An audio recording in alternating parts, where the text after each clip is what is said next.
Alamin natin Lakay kung ano yung problema, bakit nagkaroon ng ganitong conflict. Pero mas interested ako dun sa bago ibalita June. Ayan, bakit yung kulay ng mga moske? Ano may ibig sabihin yung kulay blue, kulay pink, kulay gold? Ayan, June di mahutak. Assalamualaikum. Warahmatullahi wabarakatuh, June. Alaikum assalam, Mayor. We miss you. At, miss you too? Oo, at Israel. Well, yung tanong na yan, batay lang naman sa mga turo ng aking lola nung araw. Itong mga colors sa mga moske ay may connection sa surrounding nature. Depende ito sa magpapatayo ng moske. Merong puti, merong green, merong pink dito sa amin. May red din pala. Oo.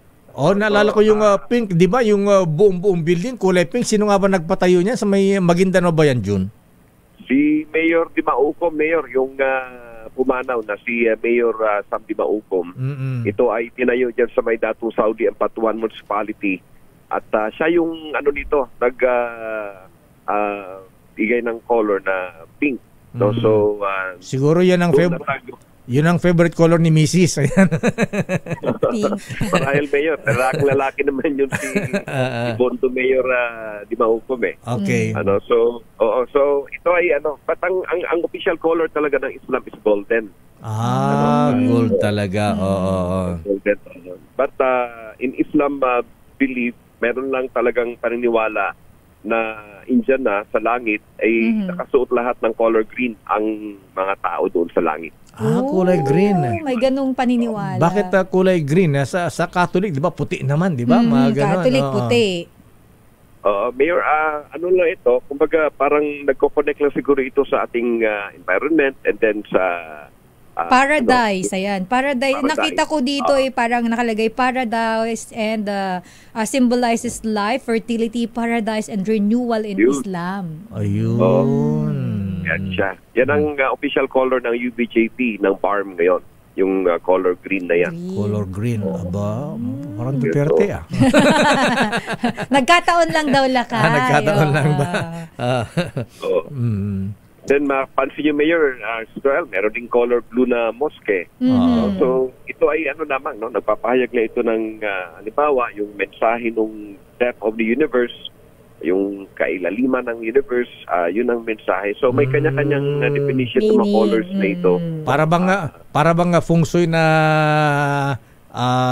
di ba mga feng shui may metal something gano'n, may kulay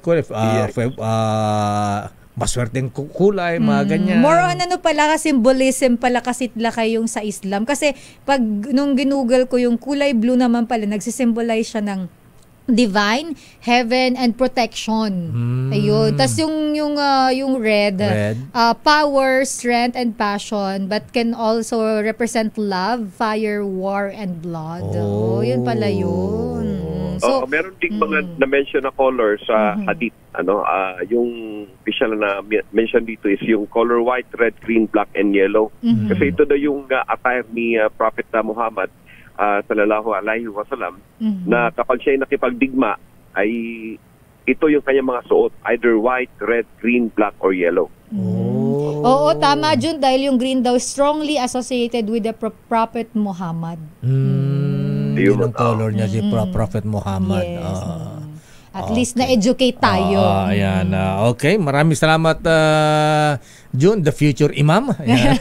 Pero bakit naman hindi daw to pinapasahod si Konsehal?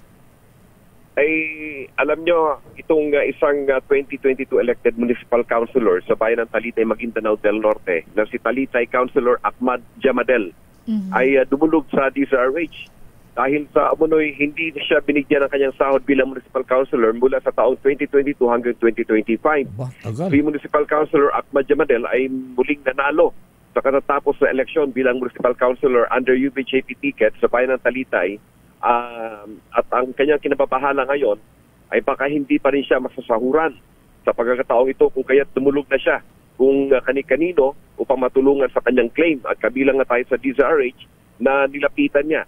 Ayon sa biktima, pinagbabantaan di umano ang buhay niya matapos pinatay ang kanyang ama na former ABC President na kakampi ng dating alkalde ng bayan ng Talitay na si Mayor Sabal. Nakatunggali naman ang kasalukuyang mayor na si Mayor Sidik Ameril.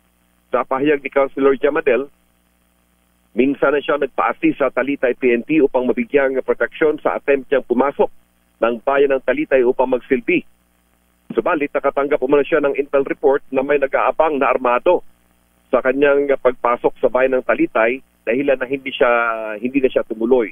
Dahilan din na hindi na siya nakaapak pa ng bayan ng Talitay kung saan binoto siya ng kanyang mga kababayan. Dumulog na ang biktima sa MLG farm, subalit naghihintay man siya ng aksyon.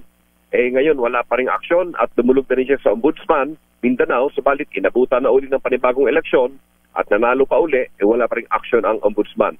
Sa layuning hindi na mauwi sa anumang karahasan o itong rido, tumulong na rin na mamagitan ng 6th First Brigade Commander, Brigadier General Edgar Catu at newly elected Governor Dato Alimit Timbang na makausap itong si Mayor Ameril. At nangako naman umano itong mayor na babayaran ang hindi na ibigay na sahod ni Municipal Councilor Ahmad Jamadel ng 3 taon mula 2022 hanggang 2025. So sa 75 o 65 per month niya siguro, Mayor and Israel, ay malamang na mayroong mga more than 2 million na kanyang payback na tatanggapin dito sa kanyang sahod na hindi na ibigay.